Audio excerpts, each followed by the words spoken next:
জামাই কেন প্রত্যাশা করবে যে শ্বশুরবাড়ি থেকে রান পাঠাবে, শ্বশুরবাড়ি থেকে আস্ত খাসি পাঠাবে? এটা একজন জামাতা তিনি কি প্রত্যাশা করতে পারেন? আসলে আপনার প্রশ্নটা বলতে উত্তর দিতে আমার কিছুটা সংকোচ লাগছে। সেটা হলো, আমরা বললে হয়তো কেউ বলবে দেখো হুজুর মানুষ কিভাবে মানুষের ব্যাপারে গীবত চর্চা করে, কিন্তু বড়রা বলেছেন, তাদের মহল থেকে, তাদের অঙ্গন থেকে বলেছে, যারা এই চরিত্রবান, এই চিন্তা চেতনা লালন করে, তারা হলো দিকুল কলব, সংকীর্ণ মনের অধিকারী।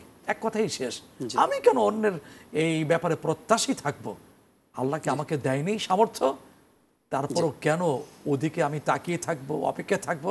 তারা এক শব্দ বলেছে, এটা হলো মনের সংকীর্ণতা, আল্লাহ আমাদেরকে যেটা প্রকাশ পায়। এই মানসিক পরিবর্তন যেন আমরা মানসিকভাবে যেন পরিবর্তন হতে পারি, রব সেই তৌফিক দান করুক। আমিন।